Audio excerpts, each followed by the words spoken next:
compound question. Can you win at the highest level without using Tren? Asking for a friend, smiley face.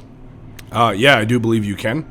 There's a lot of people that don't really respond well to that drug. Is it a used drug in our world? Especially at the highest levels? Absolutely. Can you do it without it? I do believe you can. Okay. Yeah. Is it a tool that gets used because it offers definitely a lot of benefit? For sure.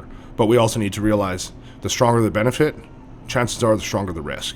And when you're talking about Tren, that's a very, very real statement, right? It's not a light compound. It's not to be taken lightly. If you're somebody that's not in the bodybuilding world, do I think you should ever use Tren? Absolutely not. If you're not trying to compete at the highest level and you're not trying to take this as far as you possibly can in the world of bodybuilding, I don't believe Trenbolone is a drug you should even consider using. Can we break off that for a second then? Because you blew my mind when you explained this to me. Can you tell people what it was developed for? Maybe they'll understand why you'd put this in yourself.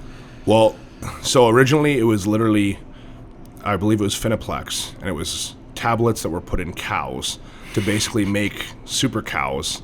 And I mean, when we eat steak, when we eat meat, it's muscle meat, right? Yeah. So the more muscle a cow has, the more meat you will get from that animal.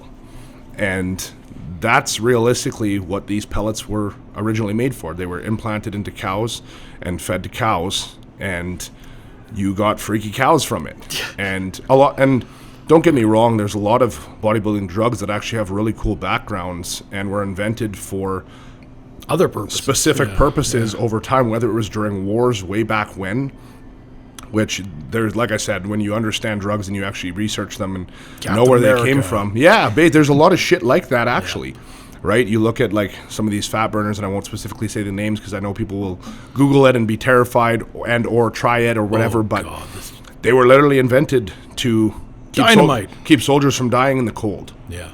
Because it would keep them so warm, right? That warm up their core temperature. Vibrating so much that it's warming your body up. Don't Google this shit, you guys. Right? Just stay the hell away. It's not something you play around with, but is there a time and place in this world, in my world of bodybuilding? Mm-hmm. For sure, when you understand application, you understand dosage, you understand how to use the drug, whether that comes to half-lives and all that kind of stuff, right? Which probably goes over most of your heads. And if you don't understand those things, don't put anything in your body, because you need to understand those first and foremost, and at least have somebody in your corner that does, and have some sort of guidance for it. Yeah, the medical background, not just a physique that you want to look like. 100%. Understand why it's doing it, because like he said, this trend started out with cattle, and you can be like, cool, that just proves that it puts on more muscle.